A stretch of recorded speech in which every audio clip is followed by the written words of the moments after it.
Morning, Hunter Chronicles, Part 2.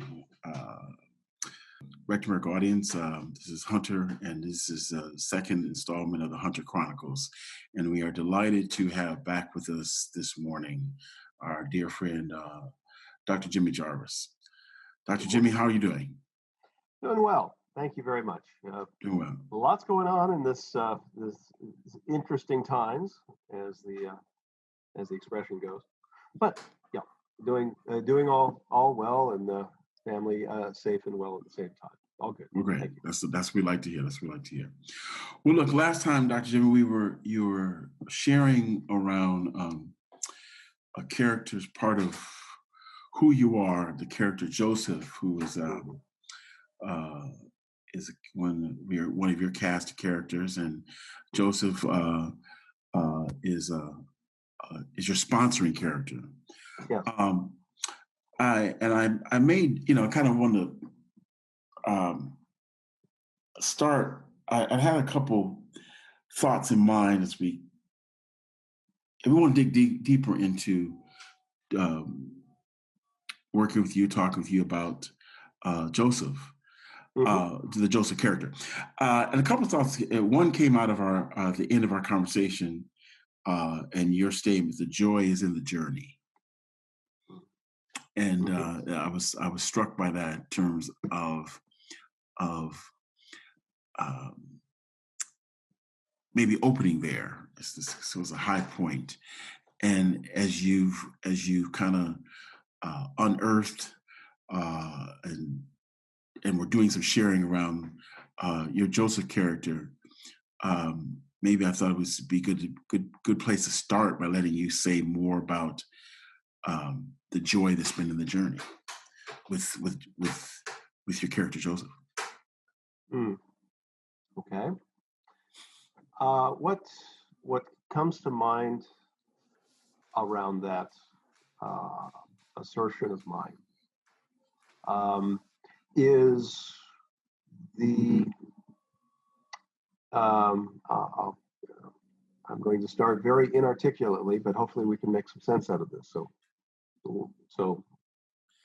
I will be sure. I'm sure we'll get there for a moment here. Please do. Do you take your time? What I need to do is think out loud. So let's see if I can here.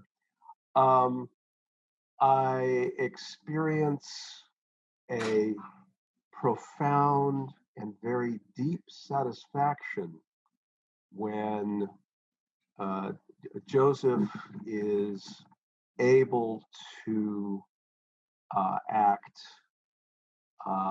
in a role consistent with his character. What that looks like is how intensely satisfying my activities in mentoring the people through my professional life or in my personal life. I had related some early experiences of this where, some things need repeating. The experience of not being picked last on a team and having the sense the first thing I wanted to do was encourage the person who was picked after me, and how right that felt. There's a deep satisfaction. Certainly at the age of 7 or 8 when this was happening, or 10 and 12 when this was happening, I could not articulate that. I just knew how right it felt and how consistent with who I wanted to be was to be able to experience that. I've had some high pressure professional situations where I've been able to relate my experience to others in a way where they can act on it and accomplish things they never thought were possible. And again, that same or similar, whether it's the same or not, I'll let the professionals figure that out. But a very similar experience of profound satisfaction that I was able to enable somebody else uh, move forward. Somebody helping somebody who was behind me come alongside and even go ahead of me. So, these are the it's that deep sense of satisfaction that shows me um, some of the character that I call Joseph. Okay? That certainly has played out in my own recovery experience to bring it forward again. Um, those were glimpses, fleeting moments, and I'd move on in whatever I was doing, good, bad, or indifferent. But I have an abiding sense of this as I see from the vantage point given to me through my recovery work. And that means work with those who've gone before me. That means work with a higher power. I choose to call God, and work with the cast of characters in myself. But once having done that and integrated some, there's always more to integrate, but having integrated some of those experiences and be able to articulate them to others, that deep sense of satisfaction becomes an abiding sense of wholeness as I have the opportunity to share of myself with others in the sponsor-sponsee relationship. I have a sense that I've arrived in a certain point. You went back just a moment ago. You, in a prior conversation, you talked about that experience in terms of one of the early experiences of Joseph was being um, uh, came out of the whole situation with you being chosen on a basketball team and knowing what it felt like to be last, and then comforting, bringing some compassion to someone who took your spot, as it were, in terms of being last. Can you share more? Can you share some other experiences? And you also said this has only been the last 8 to 10 years in terms of your being in touch with this character, but Mm-hmm. can we kind of go back and share some other experiences that come to mind from early on that are part of the part of Joseph experiences for you? Well, Are there some others that come to mind? Some other experiences? Yeah. I mean, uh, there are a few others, glimpses, if you will. Yes, please. I have, amongst a variety of other things, I've taught statistics at the college level, and it, unless somebody is going into a field of applied mathematics, something like statistics often engenders fear and loathing rather than interest and delight. I happen to be someone who enjoys applied mathematics in various forms, and so it was of interest to me. But my work with people who were of a very different viewpoint, who learned very differently, and my attempts to help them not so much learn the material as to walk through their own fear was a Joseph moment for me, because I could relate to it wasn't in my case statistics, but I had an earlier experience of that with algebra as a junior high student, and I just couldn't get it. And I was scaring myself to failure not to death, but to failure here. And so once again, I had some early experience of empathy, and I was able to use that compassion that comes from empathy to relate to people and help them through something that was very difficult for them and not difficult for me at the time. So What is? go ahead. No, you finish. Finish. No, that was it. That's where I was going with that. Picking up on words, what does relating feel like? And we're talking in terms of this is for in terms of the Joseph experience. Yeah. When you say I can relate, feeling wise, what does that relating feel? What does that feel like? What are you describing there? Yeah, it's like feeling the feeling of drowning when I'm sitting at the side of the pool. Meaning, I have been in the pool, I have struggled in the pool. I'm not in the pool right now, but I have been there. I know exactly what I've experienced, the feeling, the desperation associated with that, and the increasing panic that can come from that. I can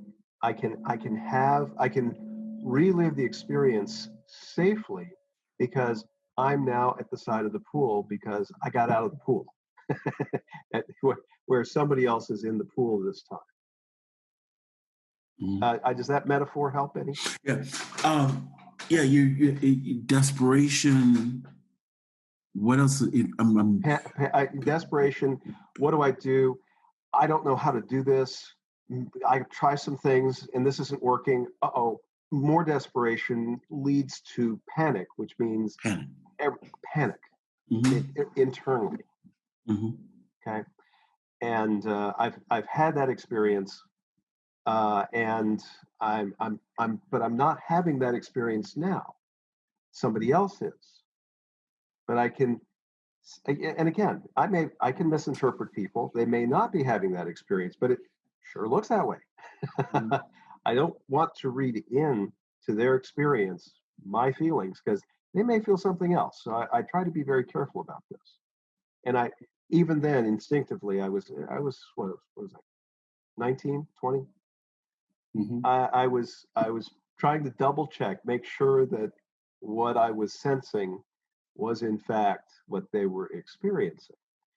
And what they said and the evidence that they portrayed indicated it was similar to my earlier experience as what was that, 11, 12. That was the basketball situation, right? No, the 11-12 was the algebra situation. Okay, the algebra. The basketball situation was like 7-8. Okay, 11-7-8. Let's say movement. 11-12 is algebra, and here you're feeling. Statistics is 19-20. We're getting a timetable here. 7-8, 11-12. Right, we're moving forward. And the algebra desperation panic. That's what you're feeling. That's. It felt like it was. Yes, it was. I was in a daze. It was, and I had been very adept at the simpler forms of math. Multiplication tables, long division. I mean, things came, and I still do them in my head. Yeah, very simple, very easy. But I was moving on to a conceptual level that, for whatever reason, I wasn't ready. Apparently, wasn't ready for. That was the algebra thing at 11-12. Yeah. In either of these early experiences, because 17, 18 is then you're doing some teaching. But in these early experiences, in terms of do you recall all the kind of conversation that you in those experiences had with yourself about what it is you were experiencing, what was going on. Do you remember at all what kind of conversation you? Well, I want to clarify the question. Are you Mhm. talking about the situation where I was last, where I was dazed and confused, or were you talking about the situation where I was became next to last and was able to relate to somebody else who was dazed and confused? Which side of that do you want? Either one, if you recall either one. Yeah. Okay. Now, of course, the side where I'm dazed, confused, or sad, or just in the experience myself, I was younger each time, Hmm. and and I the, the the thing about being picked last was um, not very articulate. Was I mean it's it very very simple terms. Eager desperation, pick me, pick me, pick me. Oh, I'm last again. Mm. That Mm. very simple. Yeah. That happened over and over again. You know, probably I don't know 22 dozen times Mm. until I got to that next point where he's pretty good out there. Let's get him, and and then there was a bit of elation, relief, and then I looked at the other guy. Mm. Hmm. Then I looked at the other guy, And you and could, and that's where the relate, and you can relate. and well, that's where it's like, oh, oh, that it was a surprise and initially an experience of the sadness. Oh, he's last. I know how that feels. And then Mhm. it's like, well, let's talk to him. Very simple. Again, I Yeah. was a kid. Very Yeah. simple Yeah. terms. Yeah. Yeah. But then when I thought to myself, let me talk to him. And It was like yeah. yes. Yeah. There was a very powerful yes at that moment when that thought occurred to me. Mm. Actually, go talk to him mean and encourage him. Do you have any recollection of what you said? None. None. Yeah. no, Okay. no, no. Mm. I don't. I can't even remember who was last. I could Yeah. guess, but Yeah. Yeah. I'd be making Yeah. it up at this Yeah. point. Mm. I had a few other very uncoordinated friends. Yeah. And then what about the in terms of the algebra and how you, again, the panic, desperation, um, and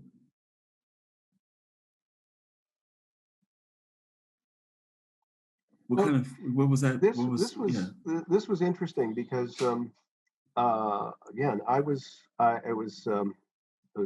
pre-teenage, but again starting to come into my own.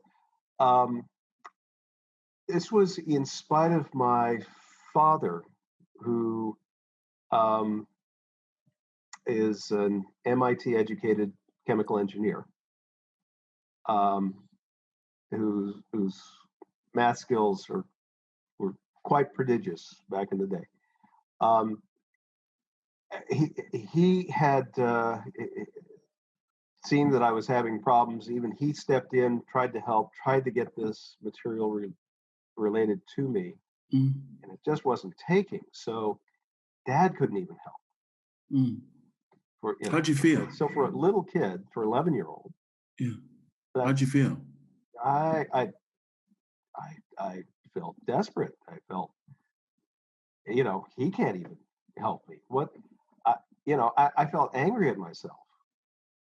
I mean, Dad knows this stuff. Why can't I? Mm, I should mm, know this. So, mm, mm, I had some of the adaptive child beating the crap out of me. I should know this. mm, So, Then panic begins to set in, and Dad, to his credit, you know, spending time with me was working on trying to keep panic down. It's like, Mm-hmm. okay, let's try something else. Let's do something else. Let's just work on this now. We'll try something else. You know, so he was doing what he could in his turn, and Mm-hmm. you know, and we actually had a little bit of time together, which was something we didn't always have. So anyway, so I had an outside voice trying to help me. So there's some modeling there too. Mm-hmm. You know, my my activities later on were not just from my own inspiration. Certainly, I learned from others as well. But I learned a lot of things from other people too. But not everything gives me the same level of satisfaction as the joy Mm-hmm. in this part of the journey when my compassion is able to speak into somebody else's life. Uh, it's were there at this time, given the experience you're having, were there any feelings of you said sad, any feelings in terms of in either case um,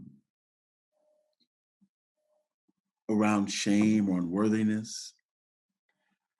Hmm. Oh yeah, very much so. If I'm last, it's the, in school ground games at this point, whether it was in PE or unorganized, everyone has to get picked. But so the people who are picked last, it's because the team had to take Mm-hmm. them. So Right, sure. yeah, so that becomes a measure of self-worth for the person picked last. It's like, oh, okay, this is what I'm worth, at least in this sphere of my life. Mm-hmm. So yeah, so it's the usual errors of placing one's self-value in the hands of others, if you Mm-hmm. will, not understanding that there's intrinsic value in each and every one of us. Mm-hmm. The social settings are such that we, excuse me, I uh, can measure my self worth by the value that others place on me, Mm-hmm. and I have in different situations. So, Mm-hmm. so certainly that was at play. Um, in the algebra situation, I could see where others in my class got it, understood it. Mm-hmm. Um, Now, I have a cognitive explanation for this. I was the youngest person in my class. Mm-hmm. And just as I was the youngest boy on the playground a few Mm-hmm. years before, I was smaller on the Mm-hmm. playground. I, as I think back and understand human psychology much more, including developmental psychology, my brain was not developed enough for conceptual activity that I was being placed in.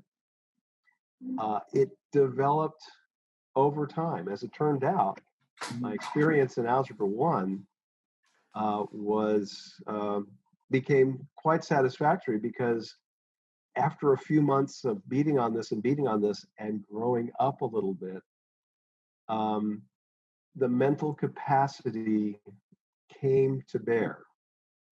I want to be careful not to put any agency there.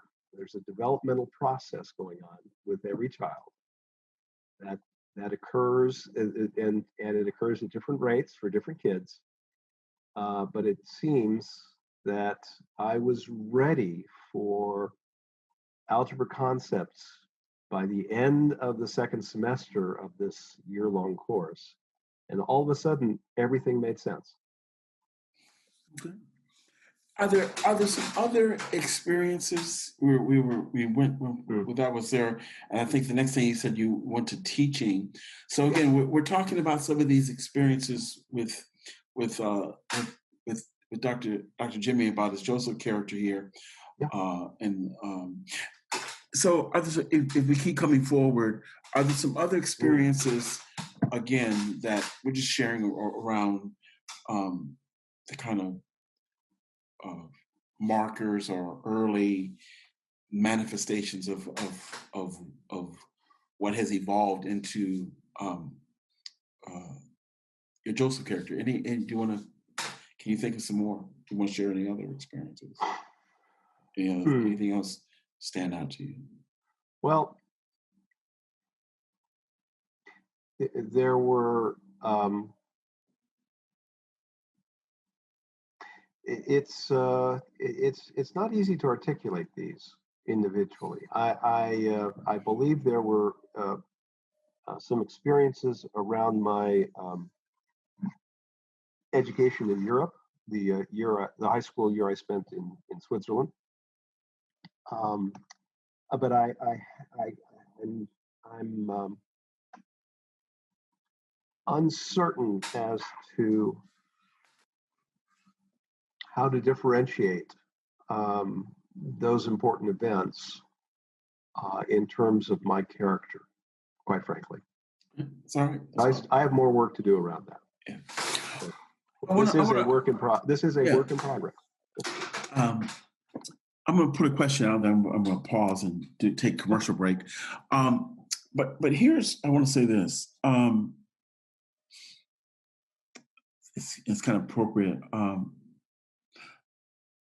There's a quote that comes to mind from, I believe it's from it's a tribute to great American poet laureate Mark Twain. The two greatest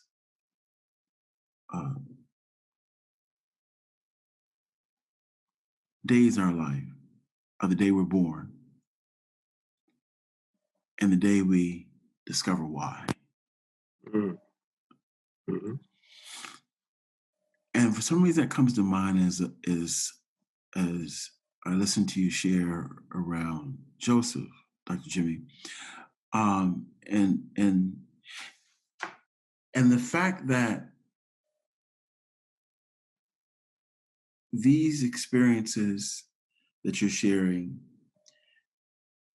didn't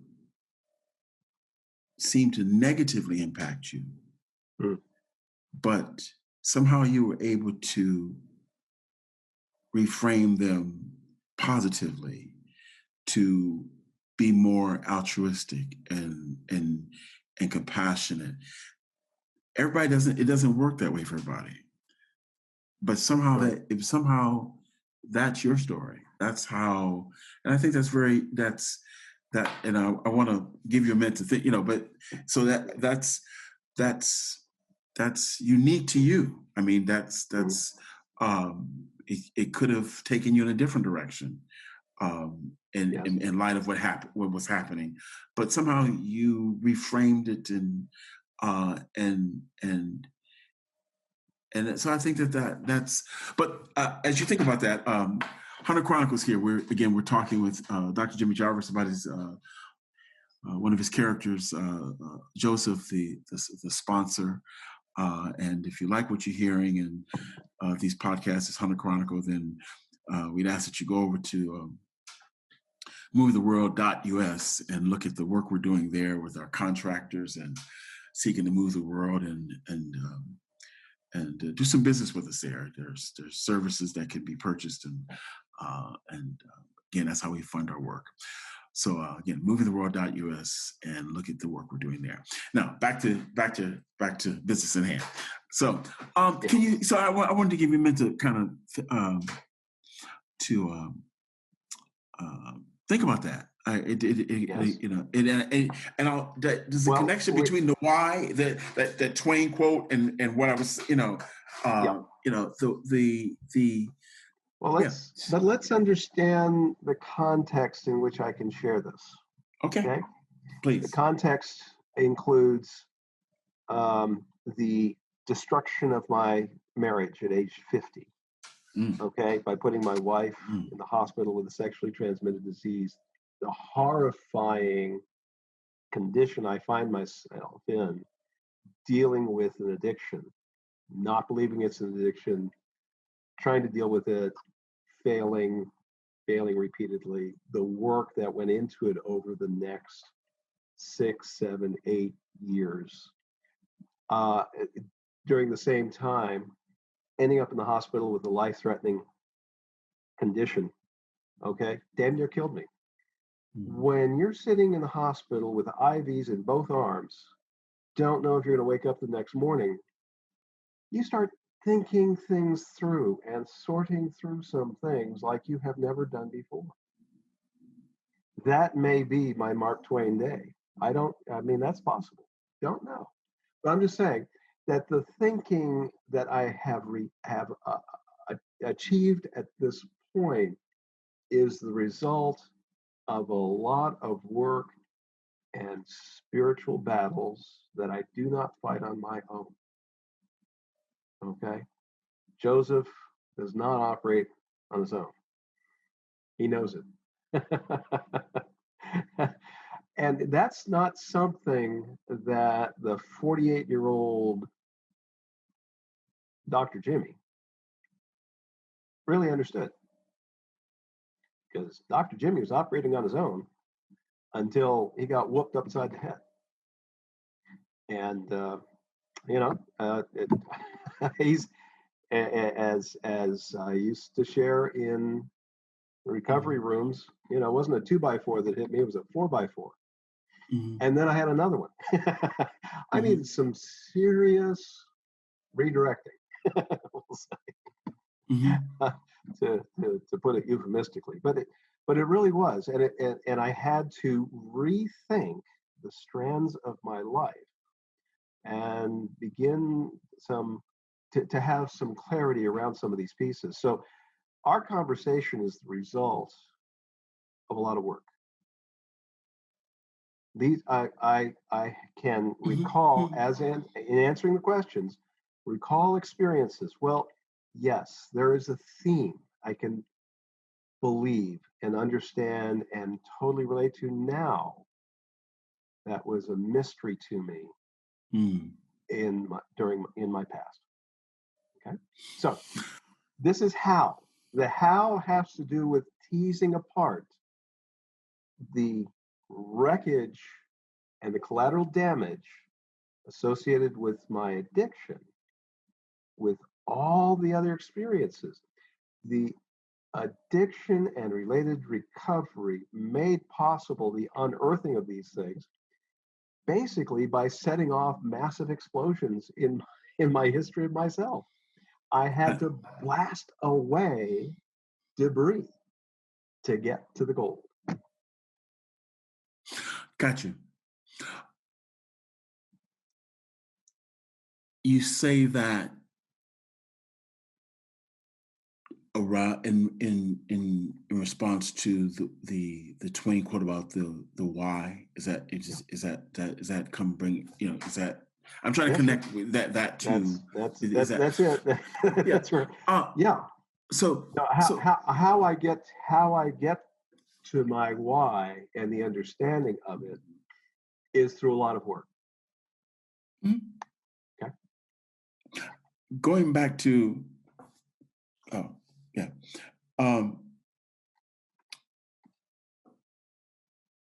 once this work is with this work, as a result of this work, what we're talking about here, and I want to use a term you also used last time about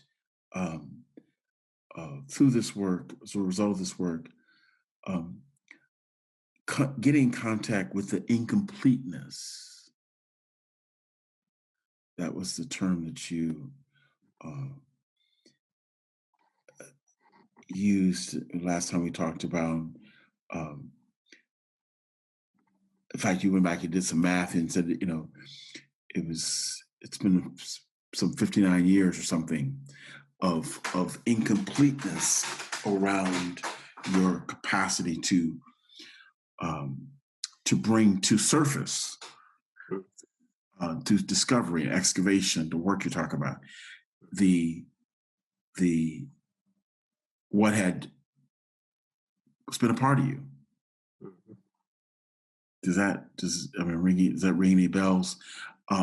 So I'm saying this. What I'm asking you is, I'm hearing you.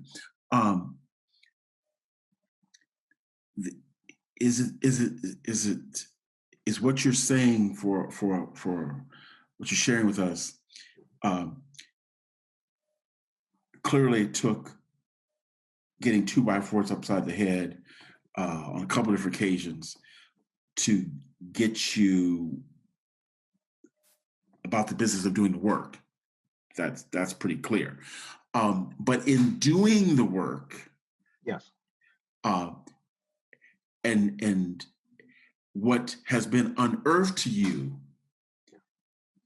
having done the work so far, is that there's something that's been looming in the background. It's been there. It's been a part.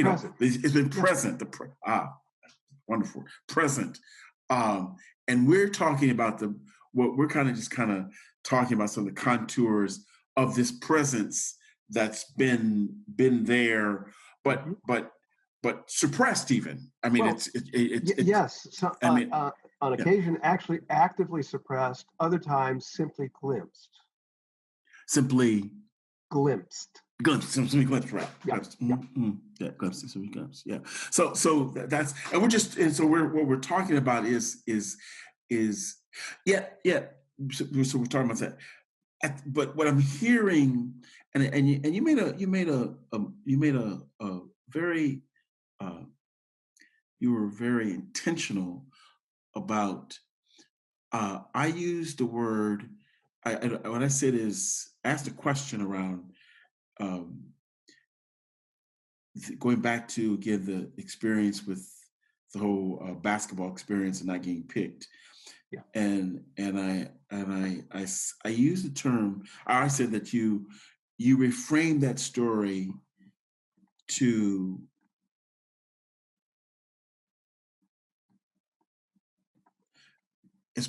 as part of your reframing of that story, not to. It's part of your reframing that story.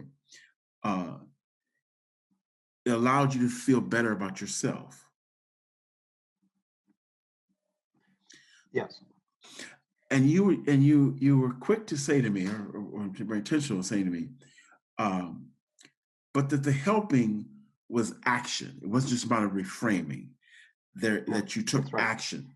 Yeah, and in fact, the reframing came after taking the action. Was somehow instinctive. I don't have an answer for that. The action took place. It occurred to me to act a certain way, and it was only after taking the action that I realized, wow, yes, this makes sense. Not sure why I did it, but it's absolutely the right thing to do. I remembered that order of events.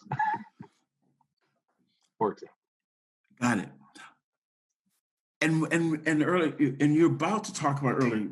You mentioned about in high school about doing some teaching, and some.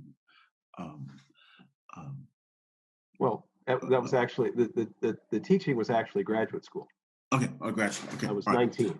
Okay, 19. Graduate. I'm sorry. Yeah. Exactly. I mean, 19. Not everybody's in graduate school at 19. Yeah, that's why. I'm thinking. No, right. But I've got who I was talking to. Anyway. I'm sorry. Hey, you got it like that. But again, action. The point where I was going is this activity that's been characteristic of the Joseph character has been, even though you didn't know, and again, till we know what brought later. But later, but this activity is of this character has been been there. It's been part of me. Cardi, there you go. It has, and, which I find quite fascinating. So So do we. again, That's I could why we're talking wax to you. poetic neurologically about this, but I won't. Yeah. So, because there's more I do not understand than I have conception of. So, but yeah, it's quite fascinating. It, like I say, it is as I reread events in this frame of reference, it's a glimpse of what I'm calling Joseph in these early episodes of my life. Got you. The and the actions. Say that one more time. Say that. Repeat what you just said, please. Can you repeat that one more time? Let's see. If you can.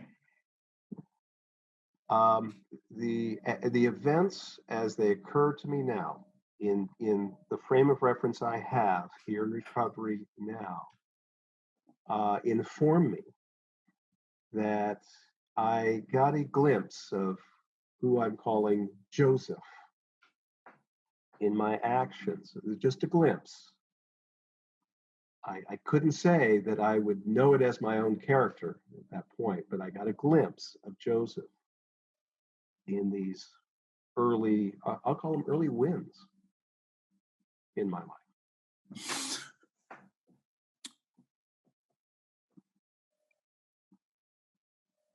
Right, staying right there, this glimpse of these early wins.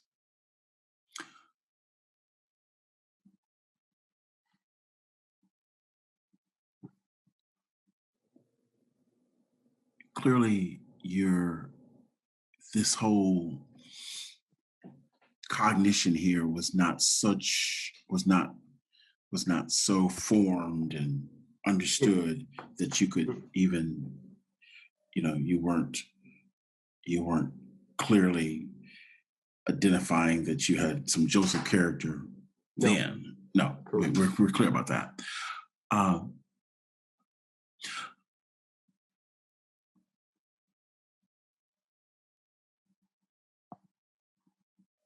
Why do you think you have now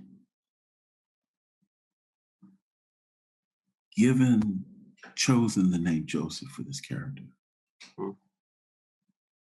What is it about this character? And we know the story of the biblical character Joseph. True. But what is it that you identify with, particularly about that character, that you want to? There are a few elements that I relate to the Joseph in the Old Testament of the Bible. I was given a lot of advantages early on, or so I thought, and I felt pretty self-satisfied in my role in things. I was the firstborn. I was doted over by grandparents, and so I had a pretty high opinion of how I stood in things in my own mind. Kind of almost a Walter Mitty-ish sort of things for other people of of the Boomer generation. You may need to explain the Walter Mitty reference. To look it up myself. Okay. Anyway. Thank you, Hunter. You're not by yourself. I was a little god in my own mind. Okay. Is what it means, and that ultimately turned into some characteristics which didn't serve me very well. I call it the little master of the universe. Okay. Even though I wasn't out in front on stage, directing everything as an actor, I was behind the scenes making everything happen, and that's reflected in some of my professional career activities, where I was very good as a number two, and just made sure that number one did things exactly the way I wanted them done. So there's an element of the false empowerment of Joseph of the Old Testament that rings true with my early history, and the subsequent wisdom gained after he got whacked over the head a few times, whether it was being thrown into a well by his brothers, sold into slavery by his brothers, thrown into prison. Um, he had a number of occasions, maybe even a few more than I did, of being whacked upside the head with a 2x4. To the point though where he, at least in the biblical story, gained considerable wisdom as he also learned to make use of the gifts, the God-given gifts that he had, to much advantage, not only for him, but for those around him, including ultimately his brothers. So, I can relate to the early Joseph, as I can relate to the Joseph who has experienced a lot of life and gained some wisdom through the experiences of his life and the grace provided to him, as grace has been provided to me. Gotcha. We're going to put a pin in it there, and we've been talking with Dr. Jimmy Jarvis about the one of his cast of characters, the Joseph character, and we that's a good place to end the segment in terms of some of the origins of the naming, and how it is you're leaning on the naming, leaning on Joseph for the naming of this character, and the relevance of that. So I think that's a good place to stop for today. Very good. Thank you. That really rounds it out. But yeah, that's a good place for us to have an understanding here. So once again, we thank Dr. Jimmy Jarvis for being with us today. And Rector America, if you like the Hunter Chronicles and what we're doing here, let me say it again, please support us by going over to movietheworld.us and looking at the business we have there, going on there, our cooperative there, and the services we provide and the contractors that are making all this work possible. And we especially want to give a shout out to and thank our wonderful friend, Dr. Jimmy Jarvis, who's graced us with his time today and shared from the depth of his experiences. Thank you, Hunter. Thank you for making this possible. It doesn't happen without you. Well, you're kind, my friend. We all do our parts. Okay, so thank you. All right, man. You be well, and you stay safe, and love to all, and we'll talk to you soon. All right. We'll be back together again later. Okay. Take care. Hunter out. Okay. Dr. Jimmy, be well, man. Bye-bye. Bye-bye.